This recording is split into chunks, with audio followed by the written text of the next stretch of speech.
좋은 아침입니다. 하나님께서 사무엘에게 나타나셔서 말씀하시는 장면 이어서 보도록 하겠습니다. 사무엘상 3장 11절에서 21절 말씀입니다.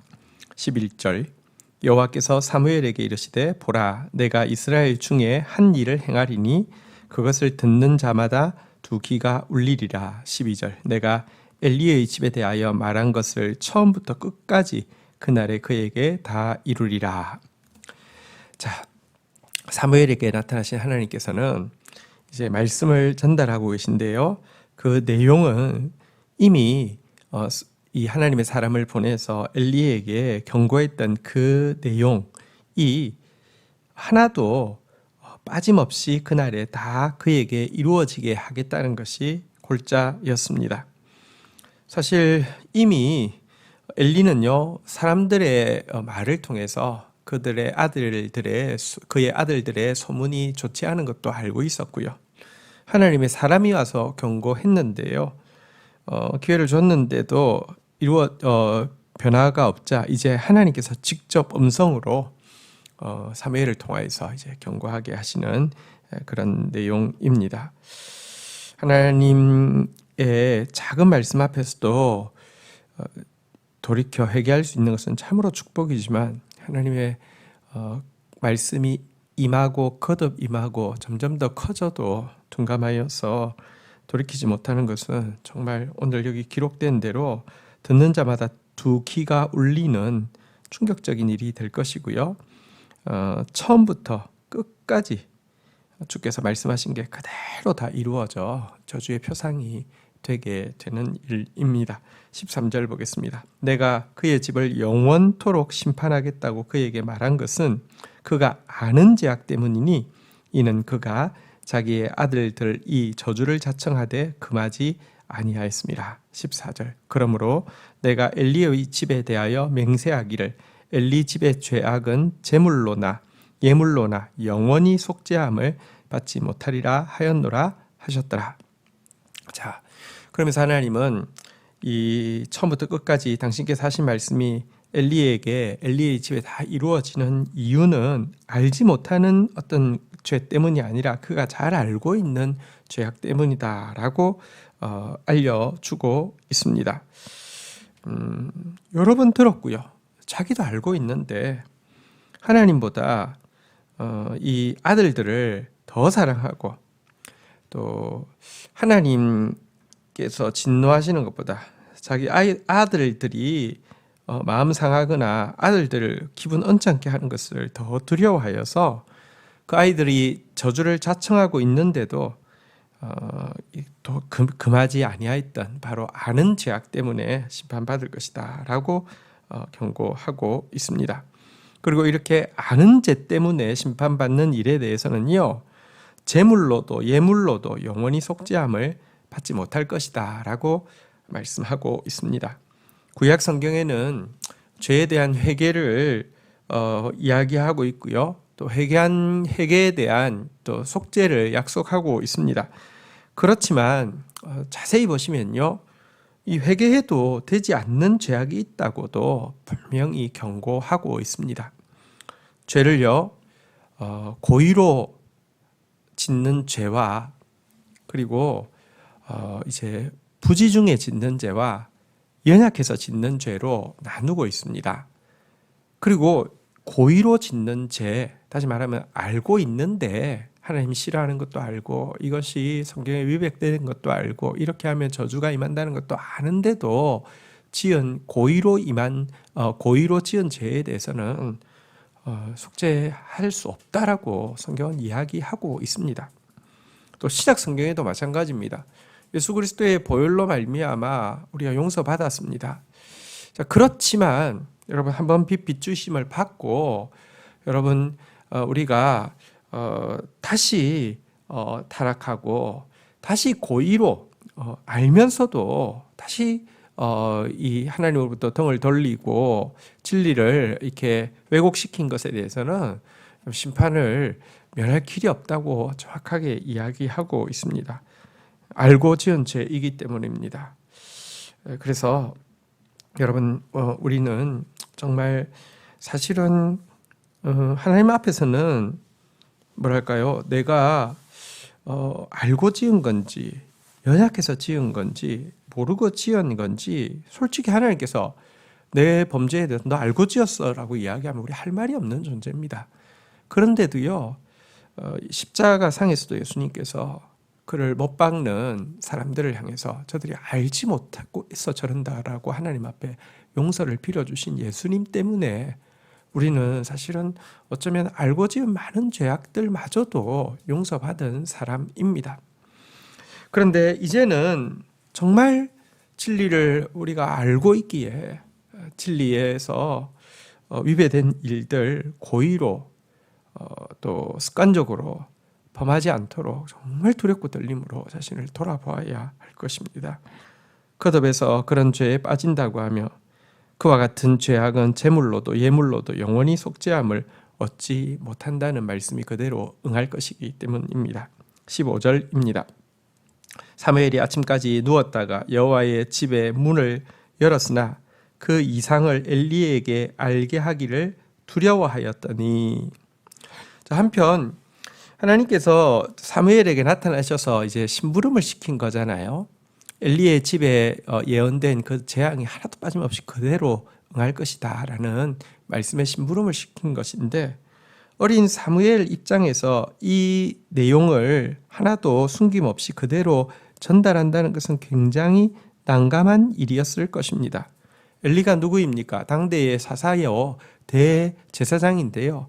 그에게 이런 그 무시무시한 일에 대해서 그대로 전달한다는 것은 만만치 않은 일이었을 것입니다. 그래서 두려워하고 있는데요. 16절, 엘리가 사무엘을 불러 이르되 내 아들 사무엘아 하니 그가 대답하되 내가 여기 있나이다 하니 그가 이르되 내게 무엇을 말씀하셨느냐? 청하노니 내게 숨기지 말라. 내게 말씀하신 모든 것을 하나라도 숨기면 하나님이 내게 벌을 내리시고 또 내리시기를 원하노라 하는지라. 18절, 사무엘이 그것을 그에게 자세히 말하고 조금 더 숨기지 아니하니 그가 이르되 이는 여호와시니 선하신 대로 하실 것이니라 하니라.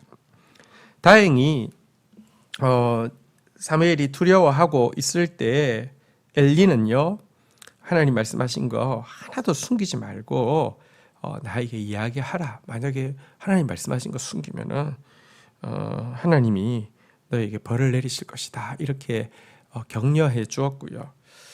사무엘은 또 하나님 말씀하신 그대로 이 저주의 내용을 전달하였습니다. 영적 지도자가 되기 위해서 꼭 배워야 하는 훈련 중에 하나가 바로 이것입니다.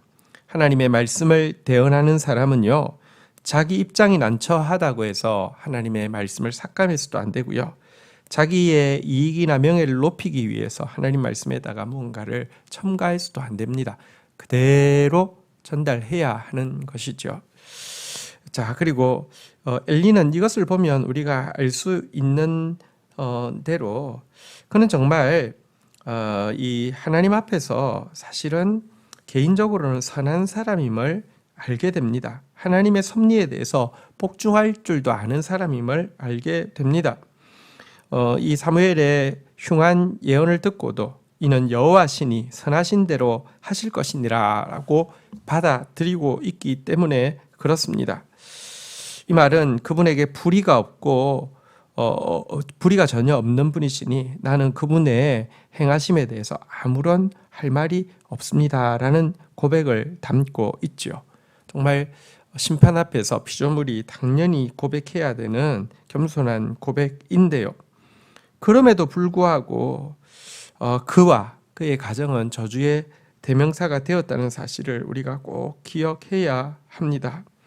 엘리와 같이 되지 않도록 하기 위해서는요, 정말 근신하는 마음으로 하나님 앞에서 매일 은혜를 구하고 또 말씀 가지고 매일 회개해야 될 것 회개하고 가지쳐야 될 것 가지치는 삶을 살지 않으면 개인적으로 분명히 선한 사람이고 개인적으로 분명히 순종적인 사람이지만 저주의 대명사가 될 수밖에 없다는 거 기억해야지만 될 것입니다.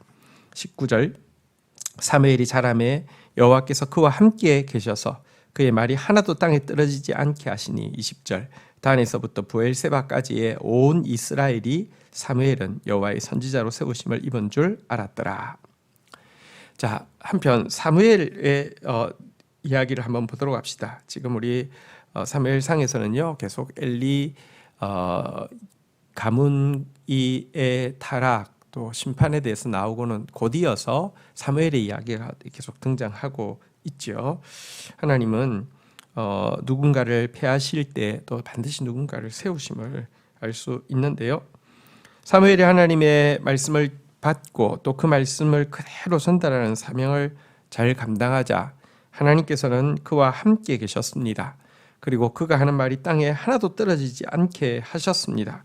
그래서 다음부터 브엘세바까지, 다시 말하면 이스라엘 전역이 사무엘은 여호와의 선지자다라는 사실을 알게 되었습니다. 단에서 브엘세바라는 말은 중요한 의미를 가지고 있습니다. 사사는요, 보통 한 지파를 다스리거나 몇 지파를 다스리는 역할을 주로 했는데요. 단에서부터 브엘세바라는 것은 이스라엘 모든 지파가 거주하는 영역을 이야기합니다. 이스라엘 민족 전체가 사무엘은 하나님의 선지자다라는 사실을 인식하게 되었다는 것을 보여주고 있습니다. 이렇게 또 권위를 주신 것은 그를 통하여서 이스라엘 전 지파의 왕으로 세움 받을 하나님 나라의 상징이 될 다윗을 기름 붓기 위해서 또 그에게 이런 영향력을 주신 것도 우리는 기억해야 할 것입니다. 21절입니다. 여호와께서 실로에서 다시 나타나시되 여호와께서 실로에서 여호와의 말씀으로 사무엘에게 자기를 나타내시니라. 자, 그리고 또 그가 하나님께서 기름 부어 주셔서 또 하나님의 사람임을 온 이스라엘이 알 수 있도록 하나님께서 기름 부어 주셨고요. 그뿐 아니라 다시 한번 그를 들어 쓰기 위해서 자기를 실로에서 또 사무엘에게 나타내 주셨다라고 말씀하고 있습니다. 말씀은 순종하는 만큼 또 들리고요. 영역은 순종하는 만큼 성장하는 것입니다. 사무엘은 지금 거듭 하나님의 사람으로 자라가고 있고요. 또 말씀 듣고 순종하고 다시 말씀 듣고 또 새로운 순종을 향해서 나아가고 있는 장면을 보게 됩니다. 저희들에게도 하나님의 말씀이 그치지 않고 계속 들어올 수 있는 것, 이것 자체가 얼마나 큰 축복인지 모릅니다. 주신 말씀 붙잡고 기도하며 나가도록 하겠습니다. 하나님 아버지, 감사합니다. 주님께서 하신 말씀은 처음부터 끝까지 다 이루어질 것입니다. 주님, 특별히 우리가 고의로 범하는 죄에 대해서 하나님 제물로도 예물로도 영원히 속죄함을 받지 못하리라고 하셨습니다. 하나님, 어쩌면 고의로 범한 것일지라도 주님께서 알지 못하여 그러하다고 하면서 은혜를 베풀어 주셨기 때문에 우리가 오늘 여기에 있습니다.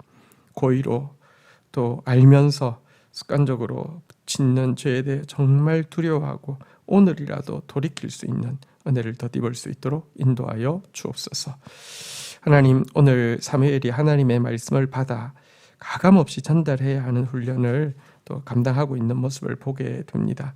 하나님의 말씀을 내가 난처하다고 삭감하거나 내 유익을 위해서 첨가하는 그런 자 되지 않게 해주시고 말씀을 말씀대로 그대로 전달하는 자 되어져서 하나님께서 주신 말씀이 하나도 땅에 떨어지지 아니함을 보는 자, 그리고 더욱 하나님께서 말씀하여 주시는 자가 되어질 수 있도록 주님 은혜를 더하여 주시옵소서. 우리에게 주님의 말씀이 그치지 않도록, 또 우리에게서 주님의 말씀을 향한 순종이 그치지 않도록 오늘 하루도 도와주옵소서.